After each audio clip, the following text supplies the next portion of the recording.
Good morning, everyone. Welcome to the November 7th investment meeting. And I'll call the roll. John Adler. I'm here. Thomas Brown. Here. Natalie Green-Giles. Here. David Kazansky. Present. Russell Buckley. Here. Deborah Penny. Susanna Vickers. Here. We have a quorum. I believe our first order of business today is to elect a temporary chair. Do we have nominations? I'd like to nominate David Kazansky to act as chair today. Second by Mr. Adler. All in favor? Aye. Mr. Kazansky? You're close. Yours. Great. All right. Tom, I guess you guys could start with the passport fund performance review. Good morning, everyone. Good morning.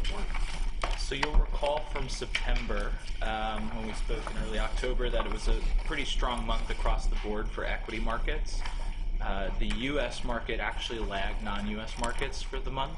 With the U.S. had the Russell 3000 had a return of positive 1.8%, and in lagging other developed and emerging markets, other developed markets were up about 2.9% for the month, and EM up 1.9%.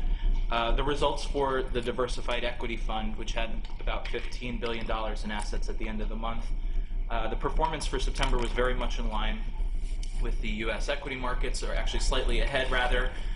The fund was up 1.9%, which brought the year-to-date return for the Diversified Equity Fund to 17.75%. Compared with the hybrid benchmark for the month, that's very slightly ahead. And year-to-date, the fund lags the hybrid benchmark by about 46 basis points. What we saw from within the fund was some negative relative results from the international composite, which was up about 2.4% versus the international composite benchmark of about 2.8%. A relatively stronger month for the U.S. active strategies. They were up 2.3 versus the Russell 3000 up 1.8. And the defensive strategies composite added about 70 basis points of absolute returns. The balanced fund, with assets of about $400 million, there for September, that fund was up about 60 basis points, bringing the year-to-date result to positive 7.6%. The International Equity Fund, which tracks very closely, as you'll note, to the International Equity Composite, that was up 2.4%, modestly lagging the International Composite benchmark, which was up 2.8%. The year-to-date return for that fund is 12.5%. The Inflation Protection Fund, with about $74 million in assets, that had a positive return of just shy of 0.5% for September. The year-to-date return there is 8.7%. And the Socially Responsive Equity Fund, with assets of about $238 million, that fund was up 2.3%, outpacing the S&P, which was up 1.9%. The year-to-date return for that fund is 16.1%. So I will pause there and see if there's any questions on September. Not.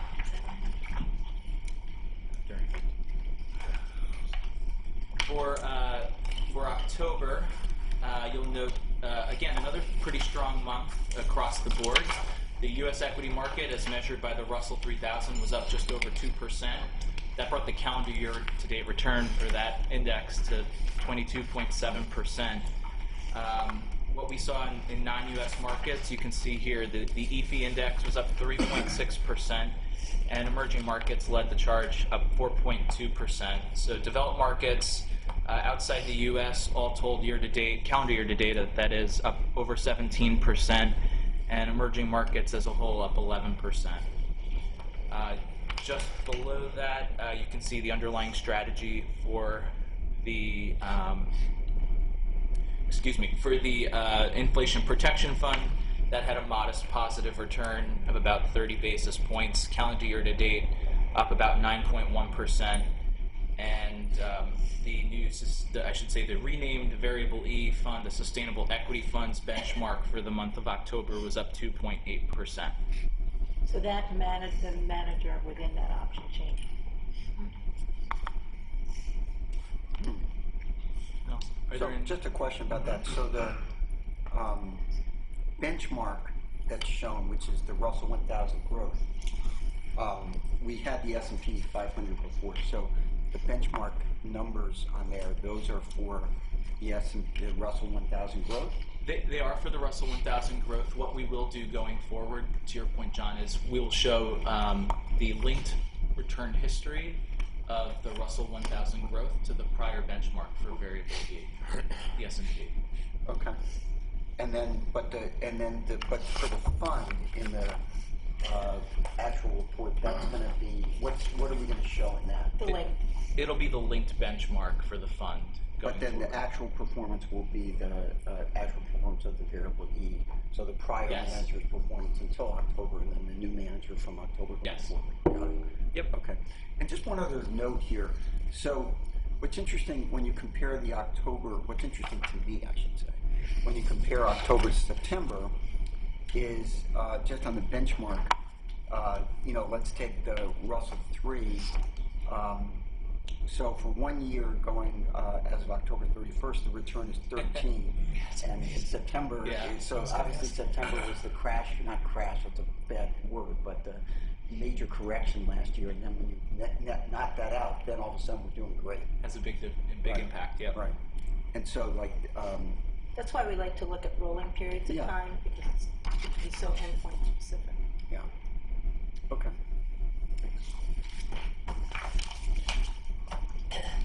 So if there were no other questions, that concluded the performance update.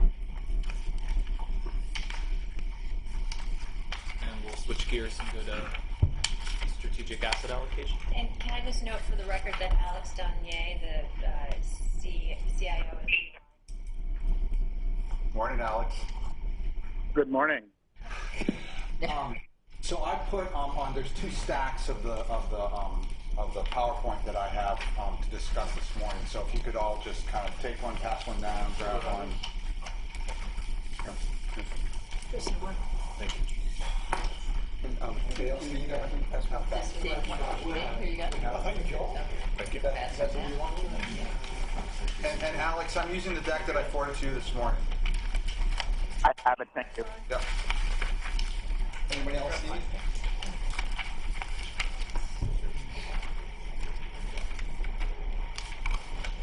So what I would like to do this morning is spend more time and specifics on the strategic asset allocation process, where we are, some realities of the challenges. It's similar to what I spoke about at the last SIM, but I know in front of 52 people, there's less conversation, there's less time for questions. So I would certainly encourage you to probe and push and interrupt along the way. So I think it'd be much more beneficial to make this more interactive than listening to me ramble on. So let's start with the first page and just talk about the challenges we face today as we try and think about what the strategic asset allocation should be for the next, when we model this, we use 10-year capital markets assumptions, but the reality is we're going to revisit this in, 3-ish years. So that's what we did last time, and it's likely what we'll do again. But when you think about the current environment, late cycle dynamics. So what do I mean by that? We're the longest economic expansion in history. That being said, it's been one of the slowest economic expansions in history. And this doesn't predict a recession. It's just a factoid, something that we have to deal with and think about. Historically expensive public and private market asset classes. I showed some slides on this last time, and one that really stands out to me, if you recall, is that one that we have from Goldman Sachs Asset Management that divides the relative expensiveness of the equity market into 10 deciles, and we're in the 9th decile. And over the last 70 years, we're in the 9th decile, had an average return of 3% over the next 5 years. So again, historical, doesn't predict the future, something to keep in mind. And with a combination of those two factors, when we think about what the next strategic asset allocation, what are the objectives, that's what gets into some of these next few bullet points. We want to limit the volatility of the portfolio to the extent that we can. We have the reality of the basket clause control, which is really problematic for what we do. It's an arcane law that exists back then for the right reasons, and right now it really limits what we can do and where we can put our money. It is what it is, and we have to deal with it. And then another thing we want to do is limit our portfolio, our drawdown risk. So what do I mean by that? So very simply, let's say your portfolio is worth $100, and we have a drawdown in markets, and that portfolio shrinks to $90. And then markets recover over the next 3 years, or however they do their thing. So then you start compounding over $90. If you can limit that drawdown to, say, $93, then you start compounding off a higher base, and you're going to make more money going forward. So limiting that drawdown risk is very important to a long series of cash flows. And then, of course, we have the actuarial 7% return over a long time horizon. And I emphasize over a long time horizon, both historically and prospectively, because there's going to be years when we exceed it, and there's going to be years when we underachieve it. So for any given year, we're not trying to make 7%, but we're trying to make that over long periods of time. And what we're really trying to do is maximize risk-adjusted returns. And there'll be some volatility year in, year out in how we do that, but important to another thing we have to remember as we do this exercise. So if we flip to the next page, I shared this slide with you before, and I wanted to share it again because this speaks to the historical returns we've achieved as well as the difficulty of the expensive asset classes. This is a slide that I borrowed from Bridgewater, and it breaks down over the last 70 years rolling 10-year periods of return for a hypothetical 60% global equity, 40% U.S. fixed income portfolio. So all those gray squiggly lines are all the different 10-year periods since 1970, and the red line highlights the returns of that hypothetical portfolio over from 09 to 18. The blue line is the average over all this time period, so it just highlights the very strong returns we have seen in asset markets over the last 10 years, which leaves us with very expensive asset markets as we seek to put money to work now. And this is an important one, and it begs the question why. And I would argue two simple points. The starting point, as Robin alluded to, is very important. So the starting point of 09 was at or near the bottom of the markets. So there's a little bit of bias in that, but every one of these are all 10-year rolling periods, so they start and end at different 10-year periods, so it captures that. But it's also the extraordinarily monetary policy accommodation that was put in place by global central banks. And that leads us to interest rates today are the lowest in history of the world. And it's important. I know I carry on about it, but one way one values assets is a discounted cash flow model. So those cash flows are what all our managers do for us, and how you discount them gets you to the net present value. And that discount rate is U.S. government rates. So when you have a low discount rate, the NPV of your cash flows is going to be high. That's just simple math. And what interest rates going to do in the future? No one knows. But when you think back in history, you think back about negative rates. I'm not optimistic rates are going to stay this low over the next 10 years. All right, continuing on. A lot of data on this page. And again, I shared this one with you before, but I think this is very important to think about as we're in the midst of trying to finalize a recommendation for you. So the addition to this slide from the SIM is the far right column, because what you care about is Rokatan's capital markets assumptions. So I wanted to show specifically what their assumptions were, and Mike corrected me on a couple things that I had wrong. But also at the bottom of the page, I've showed your returns over the past 3 and 5 years. What's the as of date for those? These are all end of fiscal year. Okay. And so what the key takeaways on here is if you look at let me pause for a second. Do people understand what a mean variance optimization, the process, and the 3 key variables? Should I spend a minute on what that is? Okay. Three key variables. 10-year expected returns, 10-year expected volatilities, and 10-year expected correlations. So then the algorithm tries to optimize the highest return for the asset classes with those three key variables. So you want to maximize the return for a given level of risk. So the optimizer might want to choose the highest return on there, but if it has the highest volatility, it doesn't necessarily go to that. We work together on this. So what we try and do is maximize return, but keep risk within some kind of parameters. And the correlation is important as well, because that adds to the total risk in the portfolio. So things that are highly correlated, it's going to add, all things being equal, it's going to add risk. Things that are not correlated are going to detract from volatility. And volatility is important because that's the measure that helps us understand the size of the potential drawdown. Make sense? Can I add one point? Of course. Which is that this is a tool.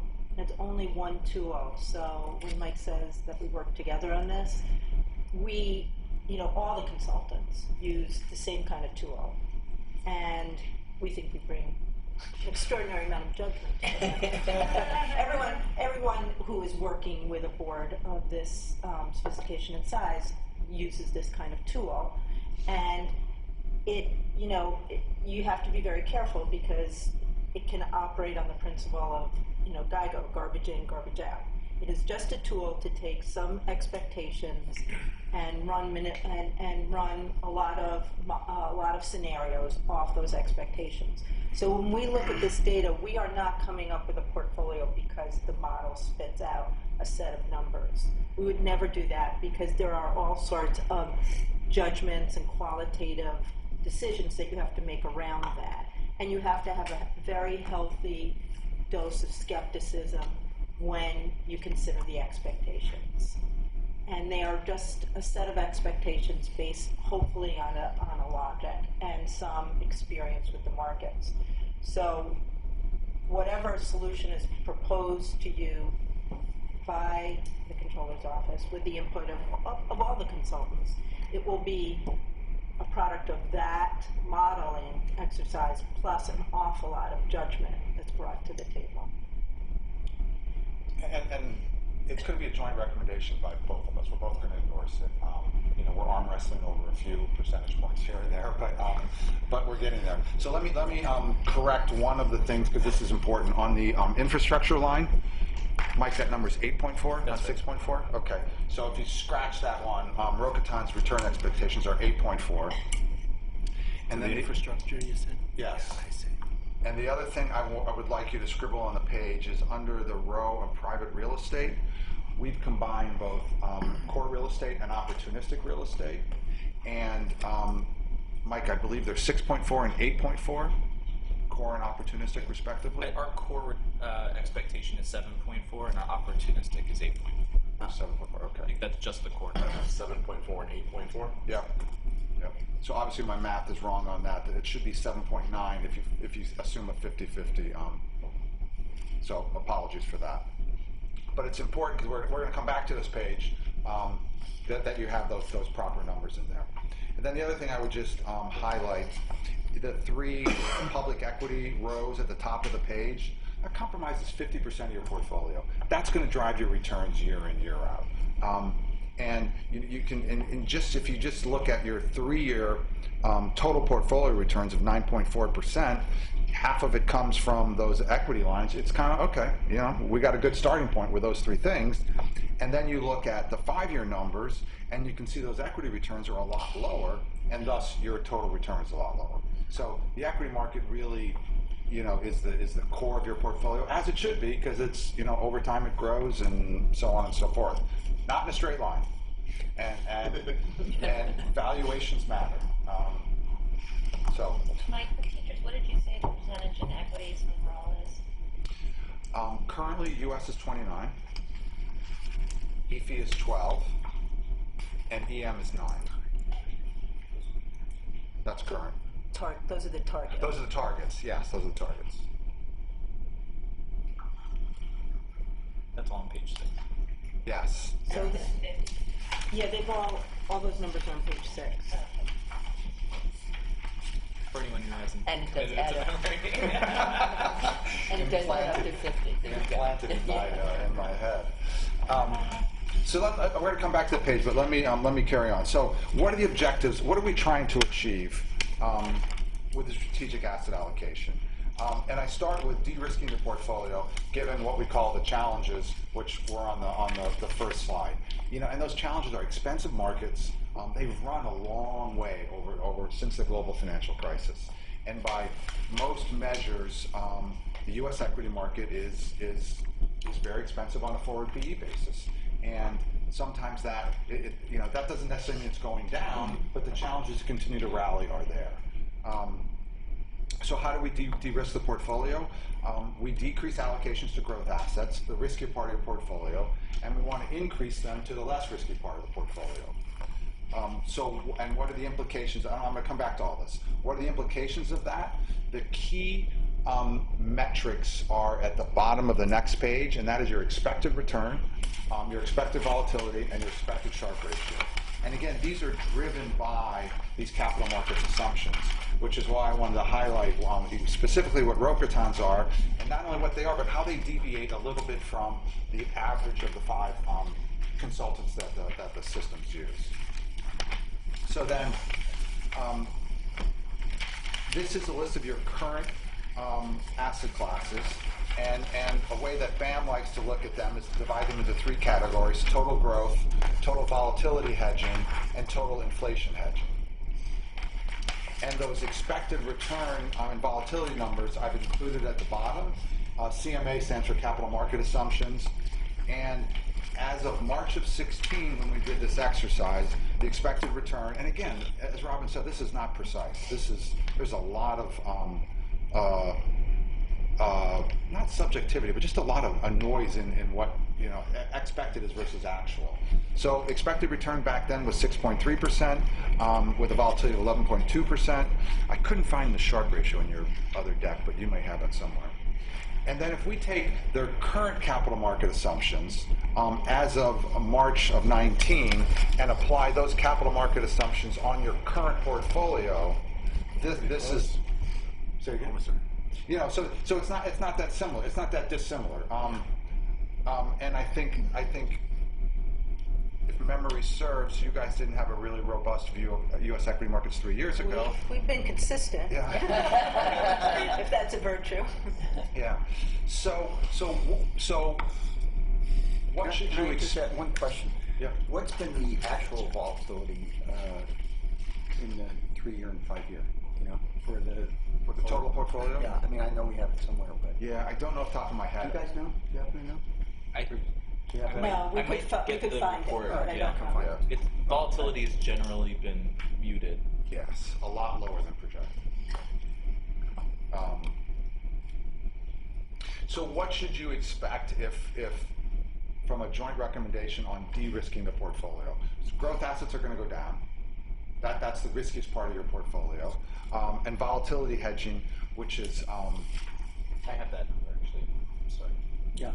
For the last 3 years, it's been 5.9%. Wow. Half. And 7.2 over the last 5 years.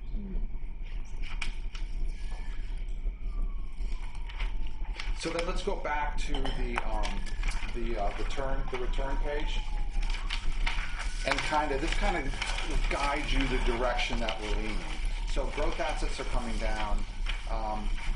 What on the page with Rokatan's assumptions, would you kind of naturally lean to? What's the very low return expectations for U.S.? This is a 10-year expected compounded return of 3. Did I get it wrong? 3.4, Mike?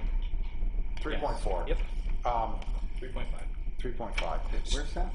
I'm So sorry. the 3.3 number should just be 3.5.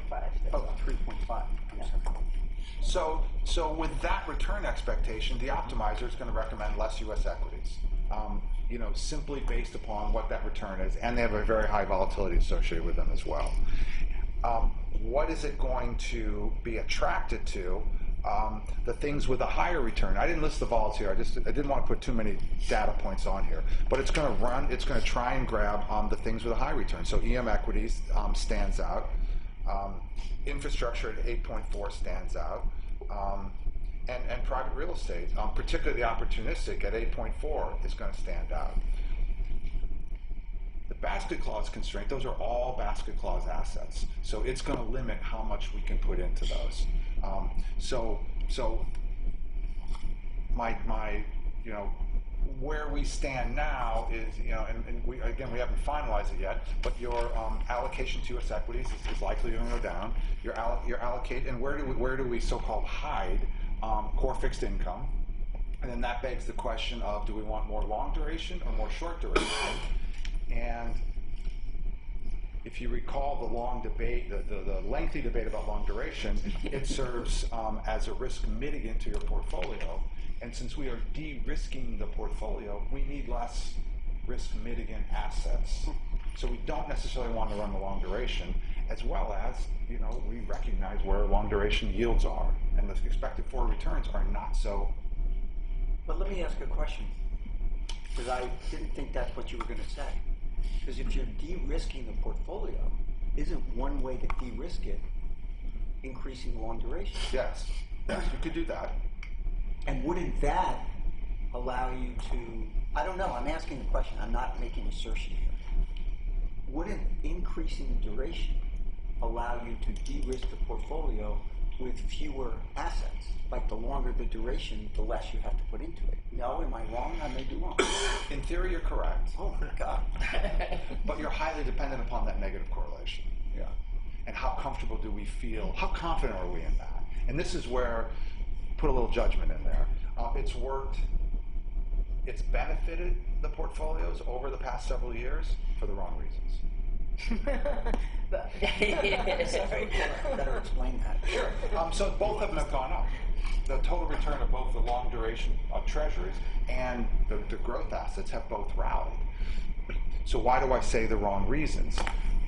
What we had, when we think about a negative correlation, when we think about risk-off events, that's when long duration becomes more attractive.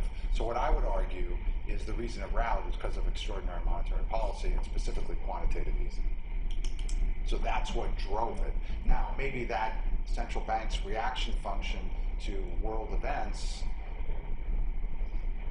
helped that, move that, and so that made the correlations positive, not negative. But that we could debate that for. But that is, and let me ask you again. I'm asking questions because I really don't know what I'm talking about. Okay, but quantitative easing was kind of the new tool in the toolbox that central banks used to drive. One could argue to drive this long weak rally that we've had. Absolutely. And it seems like what they've done now, just in the last 6 months, with the sort of warning signs flashing on the dashboard, is they've lowered rates again. But there's a limit to what they can do on that. Isn't it possible that if, the warning signs continue, that they might go back into a QE regime? Possible into a quantitative easing regime. And in fact, not, well, anyway, let me just leave it there. And I will say yes, but. So the but is the European Central Bank is running out of bonds to buy. So they can only buy, you think about the 17 countries in the EU. Including England or not? 16, 17. Yeah. They were never in the monetary union. Right, that's true. So they have their own central bank, own monetary policy, own currency. They can only buy bonds in proportion to the GDP weights of the total union. So what does that mean? They can only buy Italian bonds in the total mix of the ECB's portfolio, equivalent to what Italy's GDP is a function of the whole economy. So where they run out of bonds? In Germany. There's very few German bonds left to buy. So the ECB would have to change the capital key, and there's no way the Northern Europeans are going to go for that, because that would be monetization of Southern Europe's debts. They're pretty okay. dogmatic. So that's a good case for the inability to use QE in Europe. In that country. So it's come to our country because that's where most of our assets are domiciled. QE has been controversial. Without a doubt, it has lowered interest rates. It has driven up the equity market. It has driven up the equity market proportionally multitudes higher than it stimulated the economy. So it was designed to stimulate the economy, but what it really did was stimulate financial markets. One could argue that this has added to the wealth inequality in our country. One could argue that it has led to a misallocation of capital, because capital got so cheap it flowed into all sorts of riskier investments that it might have gone to otherwise. The poster child for that is WeWork. You know, on top of WeWork is the poster child of the Vision Fund. You know, throwing billions of dollars at really high valuations into these companies that are not profitable. And as the unicorn bubble burst over the last several weeks, you know, you're seeing implications of misallocation of capital, and that is one could argue would be one of the criticisms by the historians on the distortions by quantitative easing. So to get to John's point, if we do come into a recession, will they implement QE? It's not so clear to me that they're going to get they don't need Congress's approval to do it, but they would be foolhardy to proceed without thinking about the longer term implications. Foolhardy, not a Politics. Shocking. The Fed is independent, right? Supposed to be doing what's right. And then in Japan, they've virtually bought all their own debt. So it's hard for them to buy their own debt. So then it leads to another question. If we do get the downturn, and if QE is a limited tool, what else is in their toolkit? And what people would argue is fiscal policy. Now that requires a lot of coordination. Doesn't seem reasonable in these days in Washington. But that would be, in many people's opinions, would be more direct stimulating of the economy. It would be allocation of capital to more long-term beneficial projects in the country rather than unicorn-type things. It flows through into wages more directly, and it solves a lot of issues that we certainly face in this city day in, day out. Mike, a clarifying point. In your comments, they could be interpreted as saying that you're looking at reducing the longer duration portfolio to zero. Fair enough. Not arguing that. What I was saying was, when you think about, if we're going to reduce growth assets, what are we going to increase? We're constrained by the basket, so we can only go so much into those higher expected return assets. But we also want to de-risk, so we want to go into the least risky assets, and that is, by definition, U.S. Treasuries. But then within Treasuries, long duration is more risky than short duration. So what we are jointly contemplating is, how should the long duration portfolio be higher, lower, or unchanged? And for argument's sake, if it's unchanged, because we still like the risk mitigation aspect of it too, maybe we have an allocation to short duration. Maybe we have a strategic asset allocation to short duration treasuries. You can kind of think of it as cash. We're not going to, that carries, different connotations. But it would be a place where there would be very low risk, some return. Our short rates are still positive, unlike in Europe, unlike in Switzerland, unlike in Japan. So that's still a positive returning place with very low volatility. So what do you think the reality is? I've heard something of a new 20-year treasury being floated out there. And is that real? And if it is real, would that be something, how would that benefit us or not if that ever happened? Is it real? What's real is the budget deficit has meaningfully increased under this presidential regime. So we have to the Treasury has to find more ways to finance the debt. So they're looking at different points on the curve. Where the discussion first started was, should they issue 100-year debt? And that, again, was a way to issue more debt, but also time the market from the Treasury standpoint. And, if you can issue long debt at 250, isn't that a great thing? Isn't that a great rate to borrow money? So, the president, thinking like a real estate developer, thinks that way.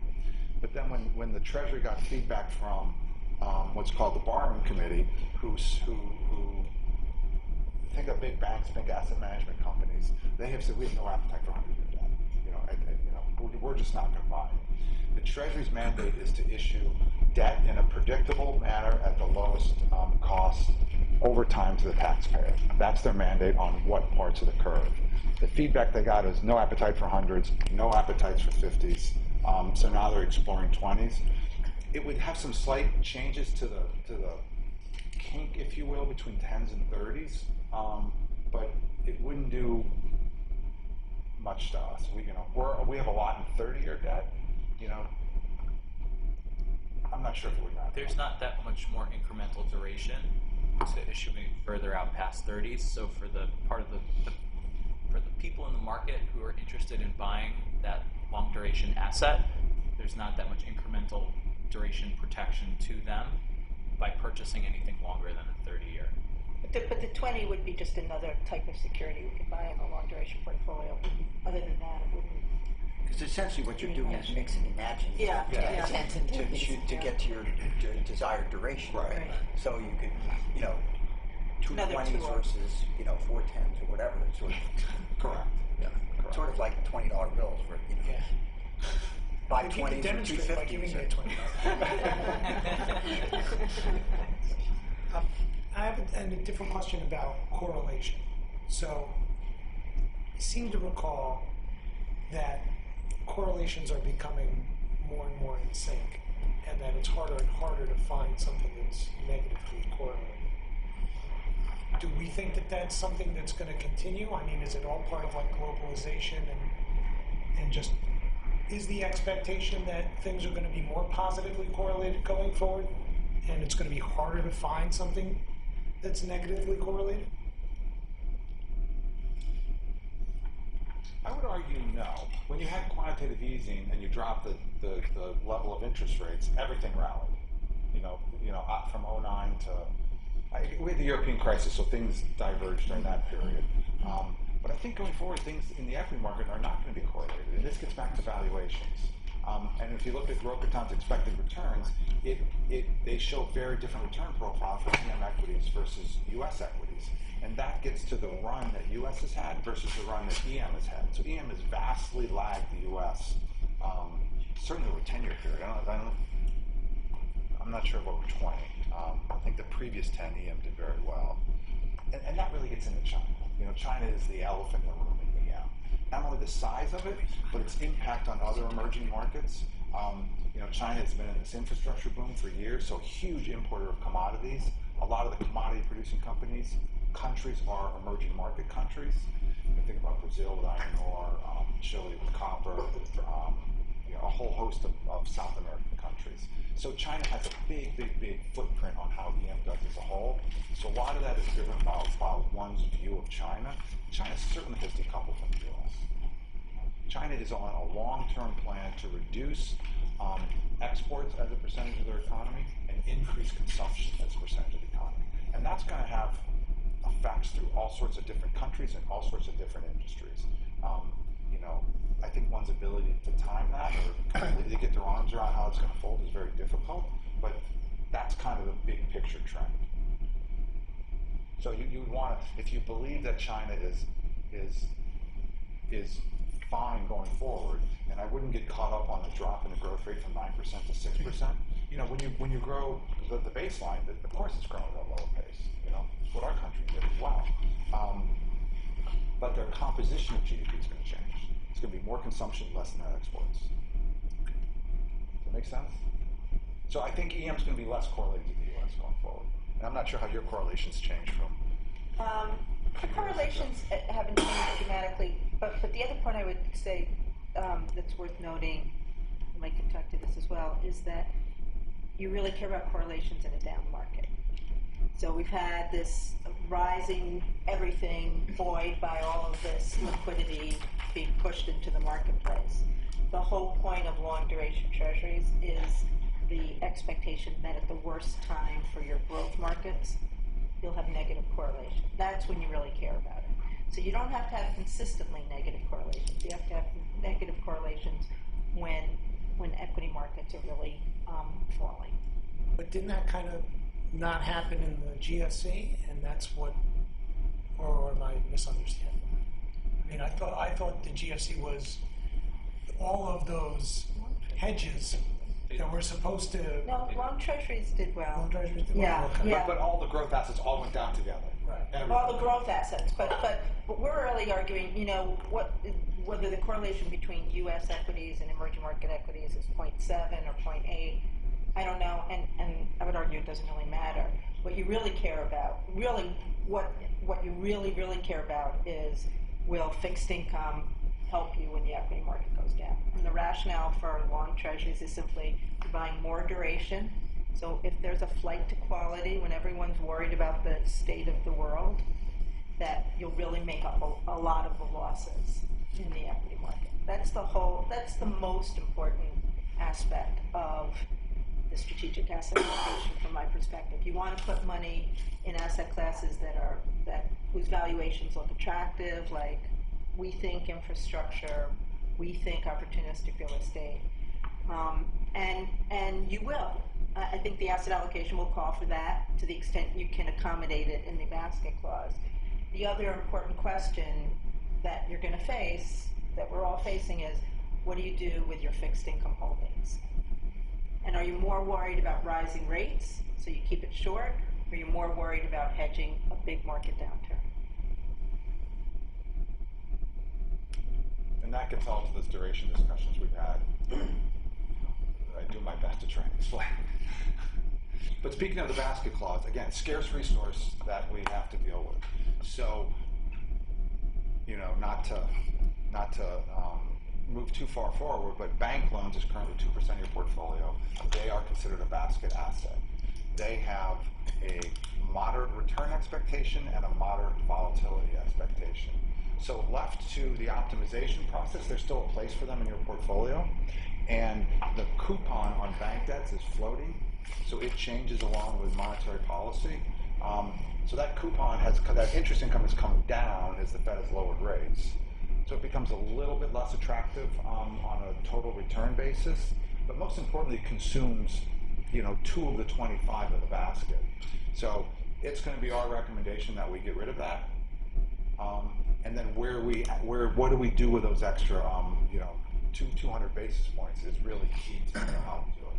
And again, probably going forward too quickly, but we really like infrastructure as an asset class. So we're what we want to do is take bank loans to zero and put that to the extent we can in infrastructure. And we're quite proud of our infrastructure program, and not just as an asset class, but BAM's portfolio as well. We think we have great managers, and the returns have been, as you can see, the 3 and 5 year returns have been outstanding. I wouldn't expect those going forward. There's been some one-offs that have really boosted those, but it speaks to, I think, how good our infrastructure program has been. And then the other thing, just to point out to you, again, because your recommendation is going to be based on that final column, which is Rokatan's expectations.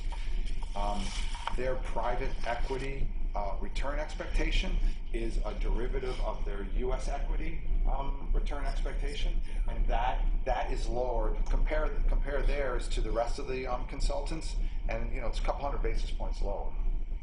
So while other systems might have an increase in private equity, the optimization process does not lean that way with your asset allocation. And then when you look at the actual 3 and 5 year returns, again, you can see our private equity program has been fantastic over the past several years. And I think it's another place where we think we have performed well in picking high quality managers and top quartile managers. So that's just something that we're going to have to wrestle with. Let me ask a question about the private assets.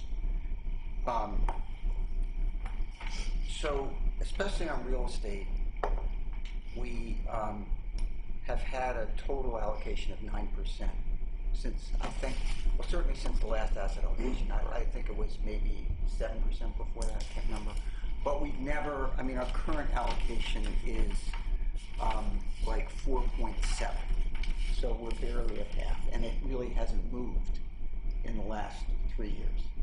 So my question is, I know the optimizer loves especially opportunistic real estate, but we can't put the money to work. We can try, and we have been trying, but we haven't succeeded. So the question is, do you put 9% or maybe 10%? You're going to add the opportunistic into the optimizer, knowing that there's no way you can actually pull that off. And it does take up basket space. Well, actually, no. Actually, it doesn't take up basket. But does the private real estate take up basket under 10%? I forget. Over. Only over. So up to Combination 10. of real estate and infra, over 10 takes basket. Okay, so if you add it to infra plus the, and the way we calculate the basket, correct me if I'm wrong, is based on the strategic asset allocation, not based on the actual, no? I think it's based on the actual Based on actual. So, I mean, here's really the question, and it's about sort of like fooling ourselves, right? It's, so let's say that you want to put 2% more, the bank loan, 2% into infrastructure, and you put put another percent or 2 into opportunistic, so the total real estate plus infrastructure goes to, say, 14, right? And the reality of the amount of money that we currently have in there is about 6, maybe 1.2 in infrastructure, 4.7 in real estate. And let's say we could get that up to, let's just say, you know, we're optimistic and we can get it up to, say, 9 between the 3 asset classes. Then are we really going to allocate 14 to it when we know that we can only do 9? So said differently, Yes.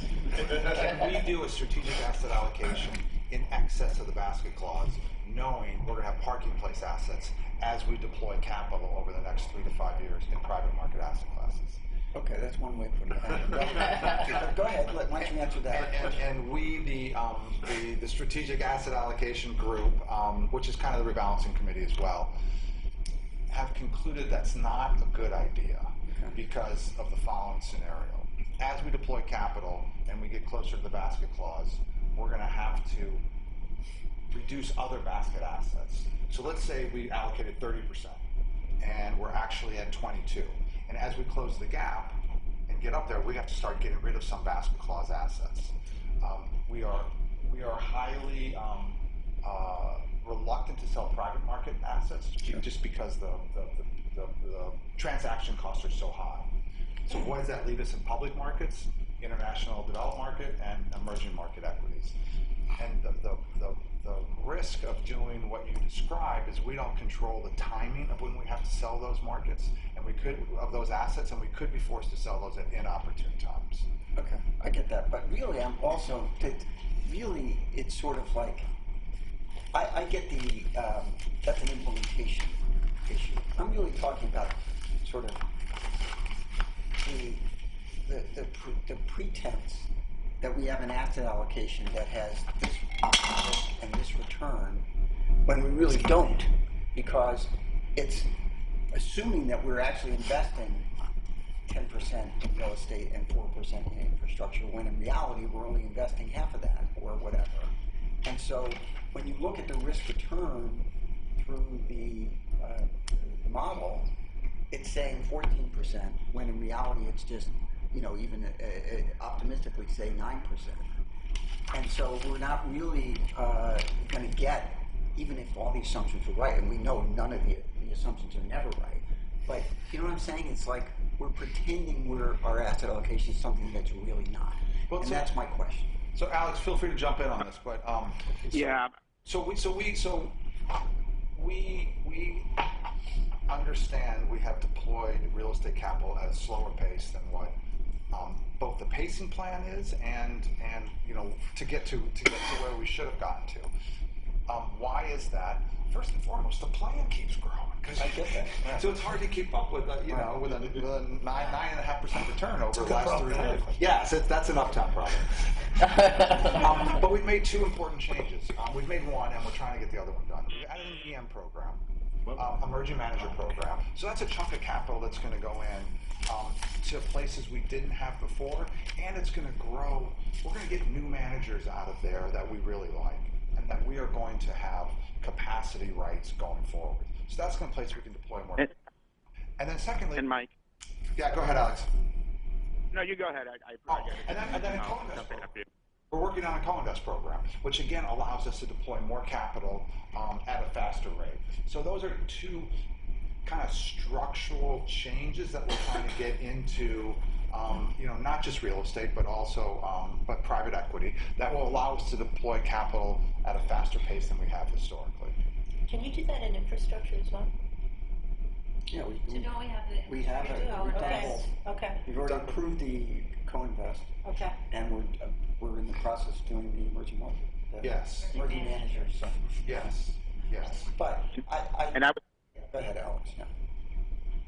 I was going to say, Mike, you anticipated the comment that I was going to make, but first of all, for John, I would say the other reason that we have been slower in deploying capital in real estate has been some conservatism on the part of BAM in allocation. When you think about core real estate, there has been some judgment there with BAM and the specialty consultants to teachers that we're being thoughtful about deploying a lot of capital into core at this time given valuation. So I think that has had an impact.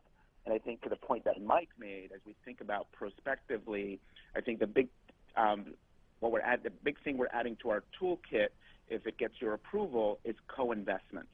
And I think that will certainly allow us to increase our ability to allocate, particularly on the non-core real estate side.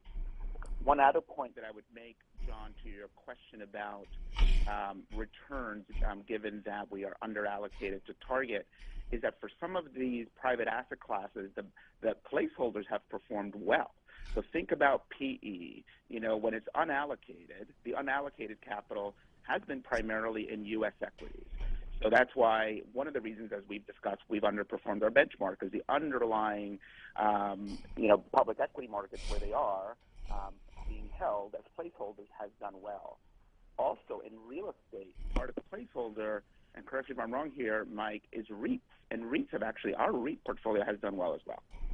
Yes, at some part REITs, and at some part, a 60-40 index portfolio as well. These ag and equities? Yes. Just to be clear, when the placeholder money, the performance is rolled into the actual asset that the placeholder's in. In other words, the U.S. equity for placeholder is in U.S. equity, not in the private equity, right? Yes. Okay. I hear the points you guys are making, and I'm just sort of struggling with this because I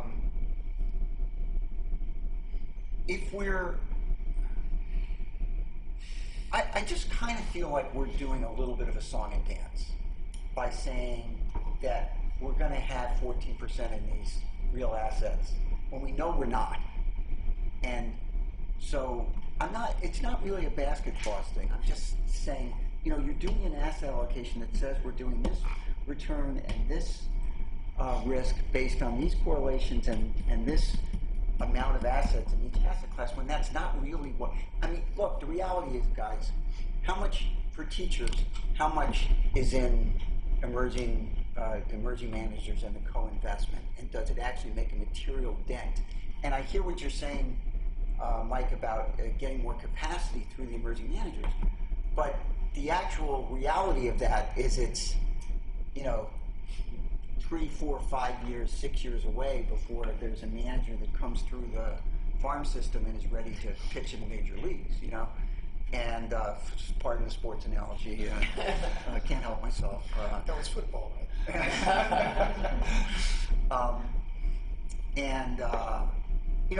I think of this, and maybe I'm not thinking about it correctly, and I'd like Robin to weigh in on this.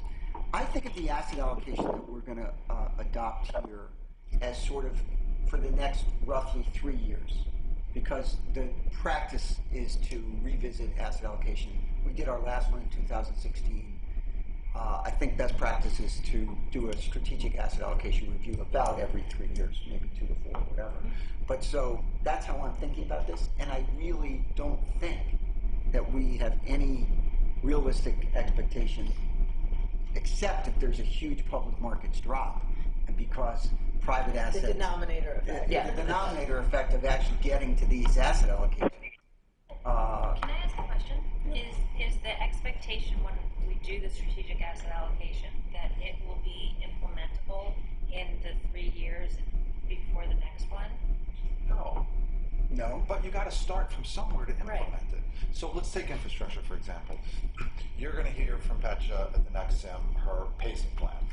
It's based upon a 2% weighting of your portfolio. If 4% is recommended, and if approved by this board, then she's got to go back to the drawing board and redo her pacing plan. So if that is, I'm just going to make it up, that's $10, and that's got to go to $20, she's got to deploy at a faster pace, and that pacing model is based on a 5-year basis, with a lot of assumptions in there about returns of the various components, asset returns, and then return of capital. A lot of variables in that pacing plan, but it changes every year based upon what actually took place in that year.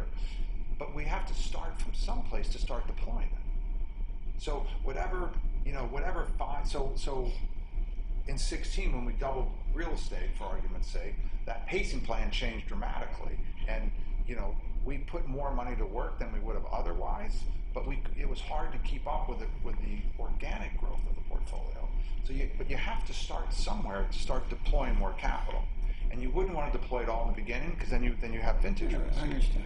So I do think it's a very reasonable question to say, okay, you're asking us to approve these targets. Give us a sense of how we move to those targets over the next 3 years. And and we're not going to, if we significantly recommend increases in infrastructure and private real estate, we're not going to get there in 3 years. So I think it's very reasonable to ask, what is the actual likely to look like over the next 3 years? And is it reasonable then to ask, so given that, what would the expected risk and return be? Yeah, and given what we know the parking places to be, what do we think the decrement to returns would be over the next 3 years? Okay. But to get to I do think, I agree completely with Mike in that, to get to if we think the larger target is the right thing to do, then even if we can't, we can never get there in 3 years. Right. If you were investing directly rather than through partnerships, your ability to do that would be facilitated, but you invest in partnerships. Right. And so, the staff is working as hard as it can to put money out judiciously. So let's just understand what it means to approve a much higher target. What does it mean in the interim? And the other thing I would say is, what does it mean in terms of our infrastructure? In other words, I don't mean our infrastructure portfolio. I mean, do we need more staff? Do we need, are there enough high quality, first quartile funds that will be in the market to get there? You know what I mean? Because we don't want to, in order to put more money to work, we don't want to diminish our standards just so we can fill this bucket, right?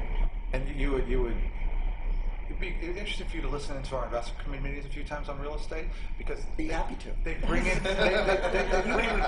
careful what you offer. I said maybe. I don't want to say. But Alex pushes Yvonne like, why can't take that 250 and make it 350? Right. She's like, I can't. I was lucky to get the 250. They gave me 200. So I understand that. So there's an issue of allocation to the best partners. Yeah. And so then, go ahead, Alex. Yeah. I was just going to add, and also, and I think this was said, but I just want to reiterate, directionally, while absolutely there's likely to be a recommendation, or directionally we're moving toward a recommendation to increase allocation to infrastructure, I don't think that's the case for real estate, because in every conversation we've had with Rokatan and others, we also discussed the fact that real estate is meaningfully underallocated to its current target. Yeah. So even though the optimizer certainly grabs towards particularly non-core real estate, I don't think directionally we're looking to meaningfully increase the target to non-core real estate. Yeah, fine. I mean, it's the same. Honestly, even if we left it the same, we're only halfway towards the allocation, and so, I mean. And we're cognizant of that. Yeah. So while some of these exercises had led to increases, when we go back and drill into where the portfolio is now, we recognize to take opportunistic real estate from 4 to 6 when we're really at 2. That's even less realistic. Yeah. So that's someplace where we exercise judgment on the joint recommendation, and this is one of the places we arm wrestle with. And one of the issues would be that you would have a false expected return. Yes. And that would be one of the concerns, right? Because you're looking at a high allocation that you reality we never expect to get to, but the optimizer, what it's spitting out for you in terms of your expected return is then inflated. Yes, which is another reason why these expected returns, they're just so not precise. It is a tool to help drive this asset allocation. To pretend that we know what the 10-year compounded return of any asset class is insane. We don't know that. You know, it's best judgment.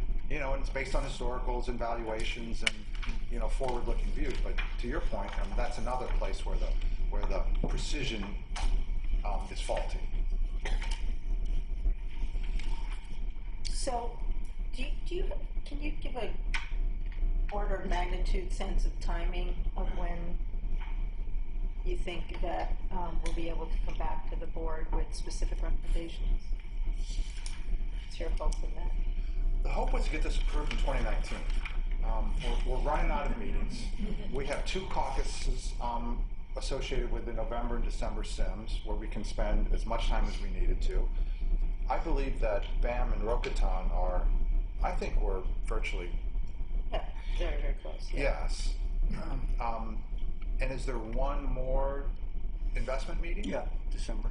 So that kind of gives us 3 meetings. I'm trying to think whether we could give them an actual proposal at the November SIM. There's also board meetings, right? There's nothing that prohibits us from discussing these issues at a regular board meeting. Well, can I ask, I mean, what's the, is there a rush?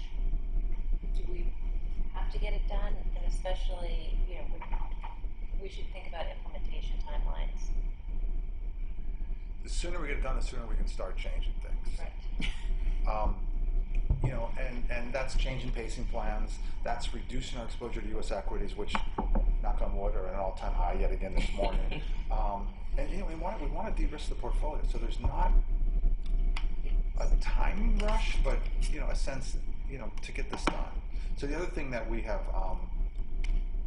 BAM internally has done, the proposed rebalancing request was obviously a hot topic at the last SIM. What we are going to recommend is that the rebalancing range, placeholder policy, that those are implementation policies after the strategic asset allocation gets done. So we're going to separate those. Alex and I had a long discussion last night about this, so we haven't gotten you current on this. So you're hearing it for the first time. That's why she's looking at me like, what? So we're going to separate those. Those are really... No, those take place naturally after strategic asset allocation is done. You know, and one of John's big points on the rebalancing range is how can you come to one when you don't even know what your allocation is? And he's correct. And so these are implementation policies that will follow after the strategic asset allocation. Just like when you're going to get private market annual plans at the next SIM, which you know hopefully you will approve. But if allocations change, pacing plans change, and the asset classes will have to come back in front of you to get revised pacing plans approved. So you can't stop the annual plans; they have to continue. But if there's amendments to them, then we will come to you for your approval.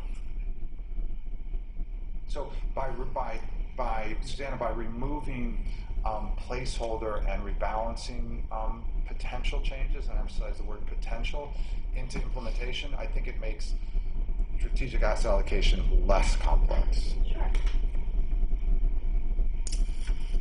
I have just another asset class question. So you're talking about eliminating bank loans.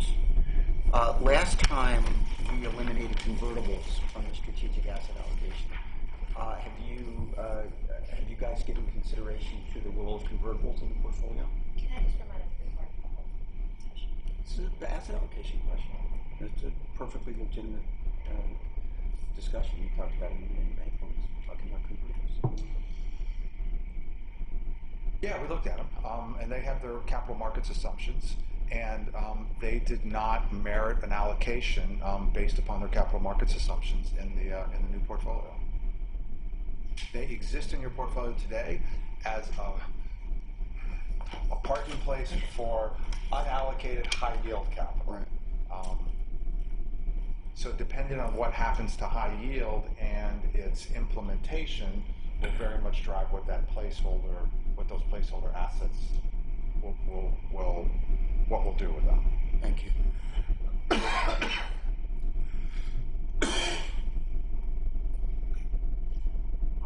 Any other questions for Mike? Great. Thank you, Mike. So, Liam? Sure. I'll start, yeah. Okay. So we distributed in advance and hard copies this morning of 2 documents related to the emerging market company review discussions. And we don't have to rehash all the work over the last year and a half or so, but you'll recall that where we are today, from the end or the middle of June, the board approved lifting the country restrictions for Russia, China, and Pakistan. There continue to be, while there's ongoing discussions about this topic, there continue to be some companies which have not been designated for investment while we continue to review this. And the intent here is to come back to the board with a proposed policy appendix. I'll call it an appendix, which Which would be part of the IPS. Which would be part of the IPS. That was what I was inferring would be appendicized. This would be appendicized. 14 now. So the idea here is to describe the review process that we've been discussing, or I should say describe the policy. We've drafted a policy based on the process we were discussing that seeks to identify companies whose practices are inconsistent with the beliefs of the board. And so we've tried to describe what we would expect that policy to look like and how we would actually carry out a process to review on a periodic basis what's held in the portfolio, what might be inconsistent with those beliefs that the board has already delineated in the statement of investment beliefs, and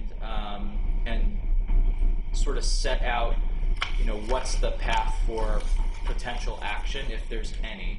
That action could again be engagement with not only your investment managers, it could be engagement with the companies directly, it could be working with BAM's office on engagement, it could be working with your investment managers on engagement, it could be even working with an additional outside vendor whose focus would be engagement. There's a whole host of different paths that can take. We try to reference, broadly speaking, what you can do here. And then beyond that, as I noted earlier, there would be the potential for saying, okay, this is maybe perhaps an opportunity for divestment, in which case this policy refers specifically to the current divestment and exclusion policy of the board for what that approach would be. But this in and of itself does not change the previously approved approach to divestment or potential exclusion of any securities. So that's how I wanted to introduce the topic.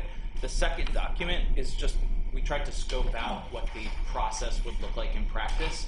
We don't think that needs to specifically be in the policy because it's a bit more prescriptive. And obviously there's still room for discussing what the thresholds are, how we're categorizing different companies for how bad they are, if you will. We don't think that that's necessarily something that has to be in the policy, because we think over time that's something that will evolve, and we want the policy, even though the policy can evolve over time, we want the policy to be more governing the overall spirit of what the board's trying to accomplish. So the policy is fairly high level. The process is much more specific, will undoubtedly be added to as we go through the actual implementation of the policy. So there will be undoubtedly details and steps added to the annual process.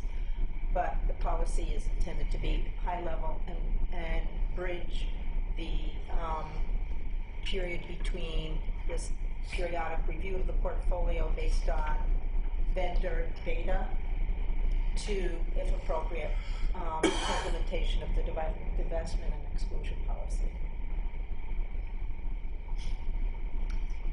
I think the policy as drafted makes a lot of sense, and it's sort of that sweet spot of being sort of detailed enough but high level enough that we can sort of implement it as is and work out some of the details as we go along. I would just say that maybe BAM would work with Valerie just to find a place within the IPS to mention this new appendix, and then we can sort of drop it in, and this can be appended to the outside. Okay, I'd like to weigh in. I don't think this policy is adequate. It's inadequate. I don't think it reflects this whole process that we've been engaged in for a year and a half, and I'm not ready to go with it. I think it's way too big and generic, and frankly, we've been delving into this. I don't actually understand how it worked. Maybe someone could explain to me, given all the work that we've done up till now with the two vendors, how that comports with this. Like, what would it look like? How would it work? Where are we with that list of companies? Like, how would this get executed? Because I don't understand it. And also, I don't understand, there's talk about investment managers, but we've discussed in the past the fact that a chunk of our assets are indexed. So how would it work with regard to the index? We have a set of companies that we're currently excluded from, another set of companies that we're not excluded from. So we're treating one set of companies one way, another set of companies another way. How would all this work in terms of the current portfolio? If you could explain that to me, because I don't get it. Sure. Well, thank you for weighing in. Thank you. Sorry. I tried to be. I will. Yes. I tried to be direct. That's helpful. Yes. But I also tried to be polite. As will I. As will I. So. Pull no punches, Robin. Don't make me try. So I will say, with all due respect, we did actually try very hard to go through all of our notes and reflect the board's conversations.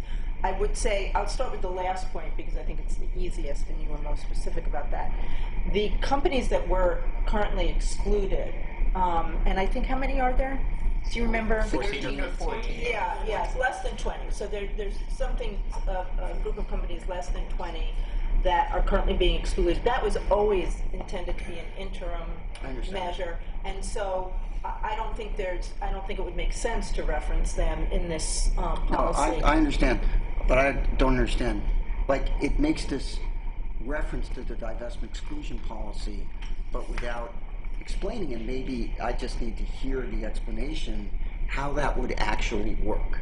Like, okay, so we currently have 13 or 14 companies. I actually think it's a couple more because there's some exclusions under other policies, but let's just use the number 14. There's 14 companies that are excluded, but there's other companies that emerge from this process that are have actually,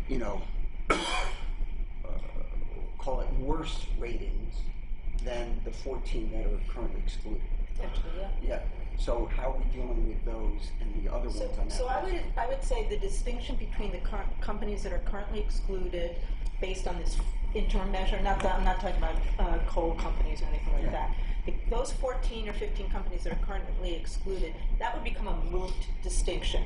We would be applying this, my understanding, and please correct me if anyone thinks it's wrong, we would be applying, the reason we don't reference that group is because that's very much an interim measure. And so the distinction between that 14 and the thousands of other companies you own would become moot. We would apply this analysis as described in the policy and referred to in the process against the entire universe of securities that you own. Right, because I think the board wanted to have something. Or could own.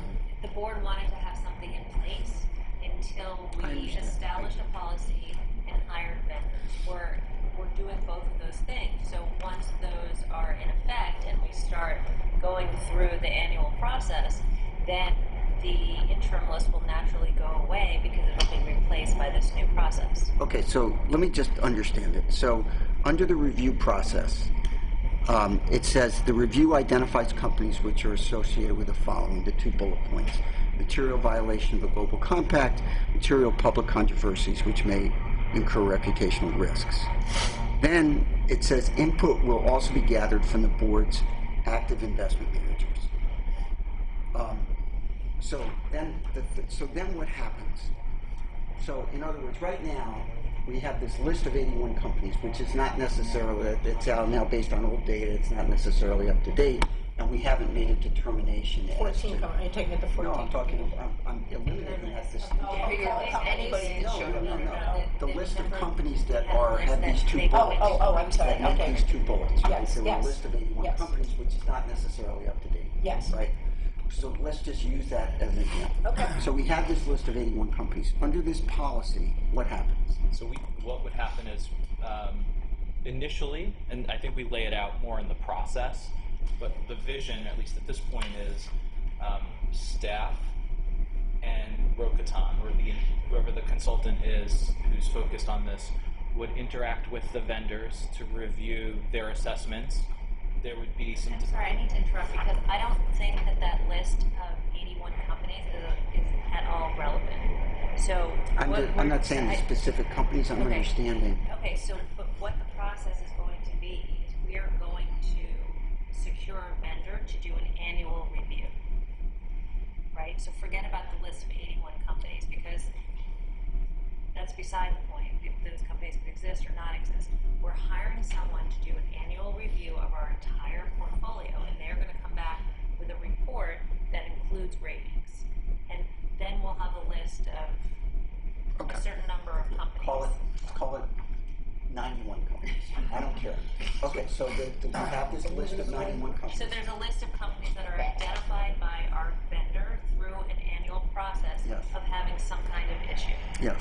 Well, under these Having an issue, yes, with these 2 bullets. we've defined what an issue is. Yeah. Okay. So what we're gonna attempt to do And it may be 2 vendors. Yes. We've talked about having 2 vendors. Right. We're going to draw in their research and their assessments. We're going to draw upon whatever assessments the managers have made. If, for example, a manager's decided to hold one of these companies in their portfolio, we want their input on these issues or these risks. Mm-hmm. And so the board and staff will coordinate with the vendors and the managers to bring all of this information to the board to review it and discuss it on a periodic basis. And from there, and I think it is, unfortunately, if it's a long list, it is a very detailed process to understand at least what the path or potential action items would be with respect to each of those companies. And so I think we're going to try to create some sort of forced ranking of how we prioritize working through that list. But there's got to be, and I think it's outlined here, this crucial step where there's this discussion and analysis among the board and all of the parties we've talked about to look at the data and try to understand what's going on with each of these companies that have been flagged. And I think that's, the spirit of that is what we've attempted to capture in the policy in the last paragraph of the review process. Because again, what we're saying would be appropriate action, if at all, is going to differ from company to company. And if the action is potential exclusion or divestment, that's where the divestment and exclusion policy comes into play. And if it's engagement, that's where we need to determine what's the most effective way of engaging with any of those companies. Just a quick point in regards to the active managers. My understanding is that, again, we'll hire this third party to do the report, and then once we get the report, they'll come and present the report, BAM, Rogatan, and to the board. And if there are holdings that have been identified by this third party as having, one of these issues, and we know that they're in our portfolio, that's when we engage with the active manager. Yeah, and the purpose of engaging with the active manager is simply to get some additional input and they may come back and indicate that some of the facts are wrong, Right. or that corrective action has been taken, but you're paying an asset manager who's chosen to hold a particular security that's been flagged. Let's at least hear from that active manager about whether they agree or disagree. with the assessment. It's So- just input. Okay, I understand. So this is different from what we had earlier discussed, which is what we had earlier discussed, and I'm just flagging it. I don't want to gloss over it. Is we had said, okay, we identify this list of companies that we believe are, violative based on the data that we receive from the vendors that violate our, let's just call it our beliefs. And that if a manager holds that company, the manager could appeal that finding based on facts that the vendor got wrong. So this is sort of like, in some ways it was putting the burden on the vendor, and now I feel like it's the reverse. It's putting the burden on the board to, I see you're shaking your head, but I think it puts the burden on the board to say to the vendor, the board to say to the manager why we think they should not hold this company, instead of the manager saying why they think the facts are wrong in the analysis that we have paid for. I don't draw as clear a distinction between those two distinctions. And maybe using the wrong words, but the spirit is really just to access information that the active manager may have that may lead us to evaluate the data provided by the vendor in a different way. That's all. It's to gather more information from an expert. So but it also seems like, I mean, correct me if I'm wrong, but what I thought we were going to do was land on a process that was somewhat objective. And this really seems like a very subjective. It's gonna put the board in a position to make subjective decisions about individual securities, which I don't think that we want to do. Can I just can you weigh in for a minute? Because we've discussed this a lot. We have. This policy, if you were saying an objective standard was if you're on the list, you're out, we divest? No, not necessarily. But if you're on the list, we take some action. The action might be engagement. The action might be watch list. The action might be divestment. That's what we talked about in the past. But I would actually say that that's what this policy does. I don't see that. I So think maybe you can spell it out more right. clearly. I mean, I think that you're looking at the policy, but we do have to understand the logistics. And maybe I'm incorrect, but BAM was asked at the last meeting or the previous meeting to sort of move ahead with contract discussions with these outside vendors. Yep. And one of the vendors that came in and spoke to the board has an annual review product that I thought that we were all interested in obtaining, in hiring this group to give us an annual review of our portfolio. And the access to the database was something different and sort of an add-on, and we agreed to sort of start with the annual review. So it's not like the board or staff is going to be responsible for doing an analysis themselves in some kind of subjective way. But it's receiving the analysis, and then what do we do with it? Well, that's exactly it. But we will be receiving objective data. So, there will be, scores and details that are hard facts that the board would, as Robin described, if there's, if we own them, then we can ask the managers, are these facts correct? It's all an objective conversation. I don't think it's putting the board in a subjective. No, but then what do we do?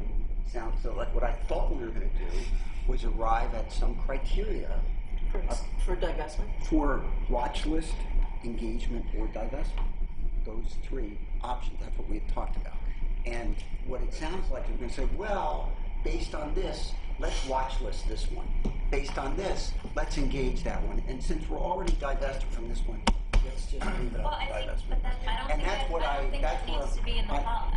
I don't think that needs to be in the policy. I think it's in step 6, which is board determination of any action item. So if you want to create some kind of objective threshold, that's where I thought we were going. Okay, but that's here. That's not here. This is the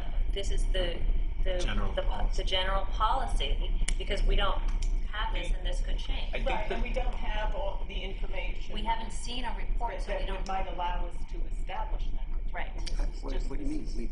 We've seen sample reports, which is leading us to do this. Yeah, but every time, but when the vendor has come in, they've come in with, sort of different, you can have option A, option B, you can have different things. So I think it would be premature to try to box us into something until we've actually seen what the report looks like. Can we make a distinction that this is an annual process? This is, from this point forward, there will be a point in time every year where the board is going to go through this process as a matter of procedure. Sure. That is different from something blowing up in the interim where suddenly there's some headline risk or something like that, which is obviously not captured in this process, but is separate, and we can talk about that separately, but this is to establish a process where there is some annual review, which may or may not yield a change from year to year. But I agree with you, John, that there needs to be something spelling out, well, what do we do with it at that point? We can't just be making it up every year. We should have the criteria that says whatever that might be. And we're not getting that from our vendors, right? We're not going to get that. We have to determine the criteria. The vendors are going to provide us with this quote-unquote objective information. Exactly. And then we have to decide what are the criteria. And I thought but do really we that's feel, where we were going to land here. I know, but do we feel qualified to come up with that criteria? Well, that's why we have consultants to advise us. Safe to say that we're going to get the agreed upon criteria at some point. No, but see, this is where I disagree. See, I think the point of the emerging markets policy, just as we had a policy that said we're not going to invest in China, Russia, and Pakistan, and we are.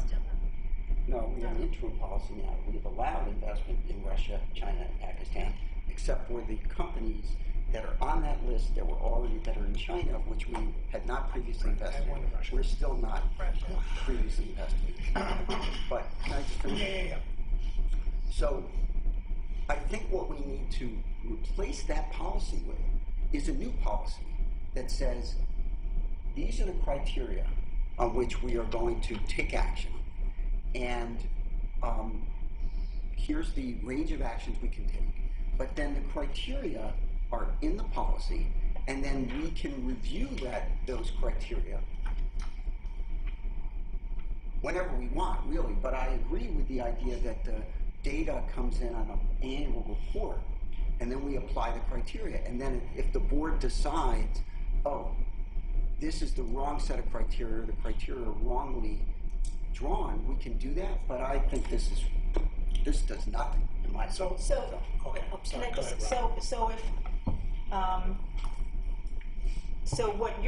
we do have criteria in here, which are the criteria by which the vendors are going to flag companies. But what you're saying is you want another level of specificity. You want to say if they rank orange, yes, in terms of UN Global Compact violations, they go on a watch list. If they rank red, I'm making this up a little bit, but if they rank red, we divest them. And I don't think that's consistent with our divestment and exclusion policy. There are two problems with getting that specific in the policy. First, I think it's early, and I would politely say perhaps unnecessary at this point. At some point, we're going to have to do that. I don't think we need to box ourselves in yet. By definition, we're going to have to do that. I think it would be a big step forward if we had a policy and could start to engage with the data providers and then create the additional specificity of criteria, because I do think that will happen. The second thing is we have to be very careful about how that ties into the divestment and exclusion policy, which is the policy under which we make divestment decisions. Understood. But I also want to point out that the divestment and exclusion policy leaves to the exclusive province of the board. You can roll your eyes, but that is in the policy, is it not, Valerie? I think that statement, in a way, is of course it's up to the board whether or not to divest. That doesn't relieve the board of its fiduciary obligation to go through the process that's laid out in the policy. Go through the process. I agree. I guess, but to me, the criteria setting, and maybe the criteria is that the only time we divest from a company is when they kill 100,000 people. Like, You know, but other than that, if they kill 99,000 people, we engage. We don't divest. I'm just saying we have to.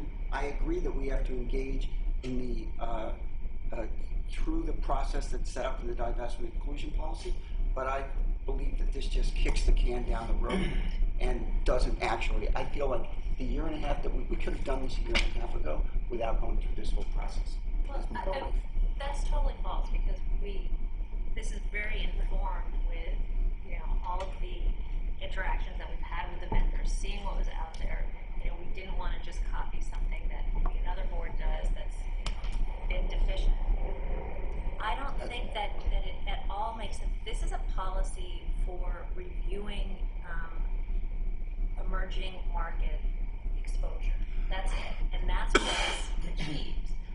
What the board does with that information, that's another step. And I think you're conflating having, you know, that additional step having to do with, you know, maybe divestment with this policy. We just want a policy to allow us exposure to potentially problematic parts of the world, and then have a responsible way of seeing what that exposure is, and then the next step is how we're going to deal with it. And John, the no Russia, no China, no Pakistan policy is completely free from all the nuance that's in here, right? It's a super easy policy to implement. And so I think with this, the expectation is we're taking something to a much more granular, detailed, and reasonable level. And I don't necessarily think that now that we should be, as you said, determining that, okay, if you kill 100,000 people, that means this. And if you only kill 99,000 people, that means that. Or if there's whatever it is that I think the expectation is that at some point we're going to get information from these vendors as to what the company did or didn't do. And we're going to have to then decide, is one of those things that the company did or didn't do so egregious that we need to do something different? Or is there 10 different little things that they've done that when added together make it completely unpalatable to still be with them? I think it is going to be even though the data is going to be objective, I think there is going to be that moment where we have to look at the totality of the information that's coming to us and make a decision company by company. So, Dave, I really disagree with you on that. And I think it's going to create huge problems for the board if we are going through company by company and determining this one's in column A, this one's in column B, and this one's in column C. I think we're much better off if we set criteria based on the objective data. I just don't think we can set criteria that's going to cover every possible outcome. I think we can. That's why we're hiring the vendors, truthfully. I think it's a real mistake to say, okay, let's roll up our sleeves. Here's 75 companies. What should we do with company A? What should we do with company B? What should we do with company C? On down to company ZZ. I really think that's a huge mistake for the board to get into that. I think we're much better off setting criteria based on the vendors' reports, and then we can review. This is what I thought we were going to do. We're going to say, okay, company D here, we've got them characterized as the worst of the worst. But manager number 6 over here thinks this is a great company. So manager 6, tell us why you think this is a great company. The report that our vendors have given us, calling them the worst of the worst, is wrong. That's what and then we can consider that. I think that's what we're going to do too. Right. I totally agree. But that's different from. Maybe the confusion is, you know, when you say we're going to get a list of 75 companies and we're going to go through each one. That's what Dave just said. Just hold on. There is going to be some kind of grouping in the report. Right. You know, red, orange, green, or kind of whatever it is. So I think we need to kind of iterate this when we see the report.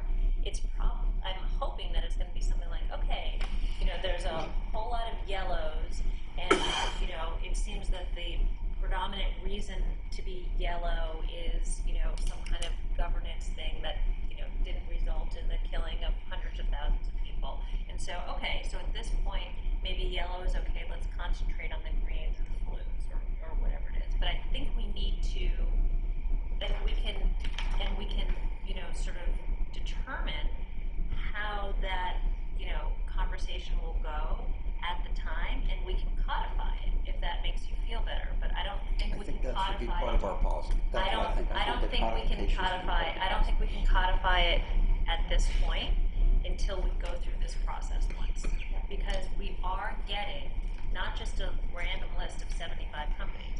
We will be getting a list of companies with a lot of detail and information associated with them, with different ways of sorting and ranking them. So I think we need to go through that and understand what we're getting, while at the same time agreeing to some kind of process of how to deal with the worst of the worst, the less worst. And I don't think anybody's going to have that appetite to go through one by one, or maybe. I got excited. I apologize for saying company by company. That's not my intention. Yeah, I didn't think so. I would just point out, it's even acknowledged in the policy. It's in the policy, and it's really the last sentence. Will be reviewed no later than, we have 18 to 24 months. Natalie's point of that, 12 to 18 months. But the idea is we need to go through this a few times before you might develop criteria. And it may be, can I just say one thing which I think is important? It may be as a result of the first review that it becomes clear to everyone that there are readily available criteria or threshold that we can apply to companies which are disappointing but not actionable, companies which should be on a watch list, and companies which should be moved into the divestment and exclusion policy framework. I do think it would be very hard, and it's not, you can't. What you just said Yes. gives me much more comfort than what's on the page here. So, Okay. much more comfort. Okay. Okay. So, I'm not saying that the hard and fast criteria, but even the creation of the criteria and what possible outcomes would be, give me much more comfort than what's on the page here. So, what I would suggest, I appreciate this as a draft, Okay. is that we go back and rework it so that everybody at the table is satisfied with it, and then review it at our next meeting. And if you would like me to take a crack at that, I will. But I don't necessarily want to assume that responsibility myself if that's not the role. But let me ask you, would adding language, and I don't even know if this is acceptable to others on the board, but would adding language to the effect of, it is the expectation that criteria will be developed which will allow the board to appropriately, which will allow the board to frame the decision so that there will be threshold criteria for companies which will be watched, companies which may be moved into the framework of the divestment and exclusion policy. Something as And engagement, I mean, that's... Yeah, okay, Well, that's that's in part of the the divestment. yeah, that is part of the divestment policy. It calls for engagement. Does that cover what the spirit of what you're looking for? I think it does. So Okay. if you want to work on some language like that, Okay. what I guess I would ask is that we can take a look at this, revise language and take a look at it with a little bit more notice Sure. than the weekend before the next meeting, Sure. so we can really Yep. take a look at it. Yep. And maybe everybody else saw it, but I didn't see it until it got sent out the weekend before. So do you have anything to contribute, Valerie, prior to, just so we can flesh that out? Yeah, I mean, I would say some of this just points out that it's a challenging area to get in to start. Right. Because it is I fundamentally subjective. We say we're providing Right. objective data, but at the end of the day, what is objectionable to you may not be objectionable. It's a very subjective decision. I get that. Okay. But I feel like that's why I think we want to set criteria based on the data that we receive Yes. and not based on individual board members' reactions Yes. to, oh man, this company, poisoned these people with lead. I think lead is the worst. I grew up in a lead-paint apartment. Yeah. But that's not what we want, Yeah. right? Well- That's why I think developing criteria around the categorization that the vendors provide us is the way to go, and then we may review that as time goes on. I absolutely agree with that point, because to the previous point that was made, you're not going to go through 75 individual company descriptions. I think the only point where there's disagreement is whether we can define those thresholds today in this policy. I don't think we need to define the thresholds in the policy, but I want a lot more language in there that says that's what's going to happen, that the board will define criteria for actionable thresholds that can lead to these. And I think by definition that will have to happen, so I don't have any problem putting that in the policy. Just one other question, which is, what about the index? Well, so we should talk about that. In the language here, we anticipate, we look at, if you look at step 2 at the annual process, we're applying it to both active and passive manager holdings. Right. So presumably the passive holds everything in the index. Yes. So when we say a company that we own, presumably if we're just looking at the emerging markets universe, that we're going to own everything in the emerging markets universe. So the question is, it's one thing for an active manager, where they have a belief in a company that we find that the criteria indicate is objectionable in some way. But we're going to own every company through the thing. And so what happens where there's, the real question I have is, is there a mechanism for, or do we just say this is what the divestment exclusion policy results in, a mechanism for dealing with companies that we own through the index, not through an active manager? And that's where you'd say, well, that, in other words, you know what I'm saying? Well, I think your question is, would we get input from the index manager? No, of course not. We're not going to get, so I think that extra step is not taken, and we simply move forward. And there's that complication that, if we divest a lot from, if there are a sufficient number of divestments from the passive pool or strategy, we're going to have to consider whether we want to modify the benchmark, and we may, so that's not important enough to include in this policy at all. But that's just a fact.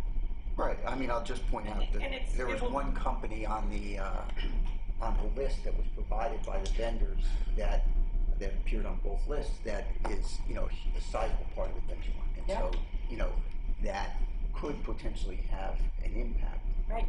And I'm sure that will be part of the decision-making criteria that the board will use when going through, if it ever gets to the divestment and exclusion policy.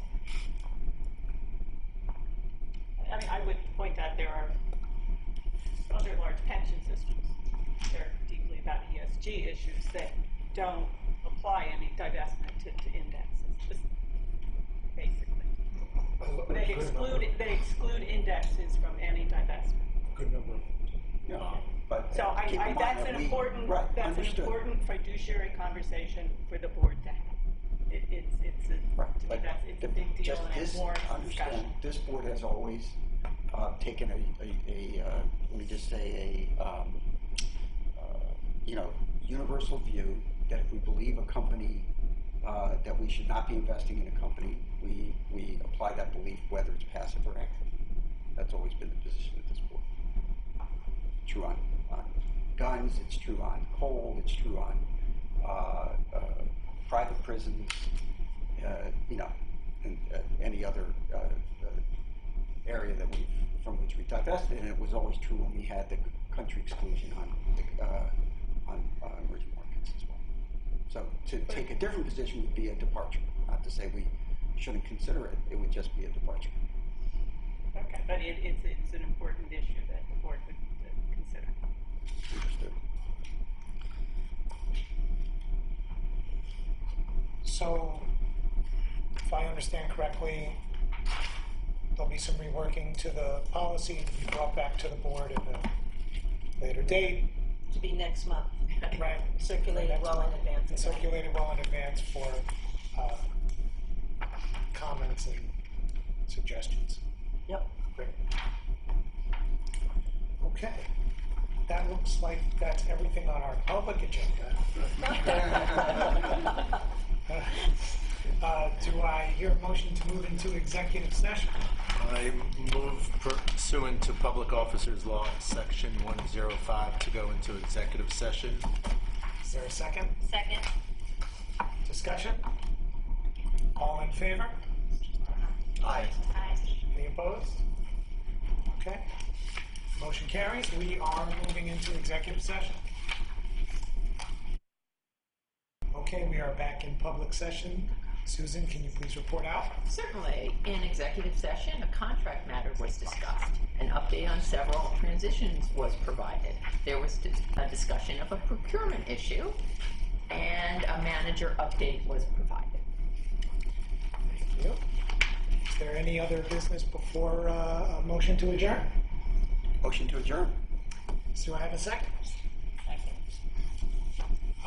Any discussion? No? Good. All in favor? Aye. Any opposed?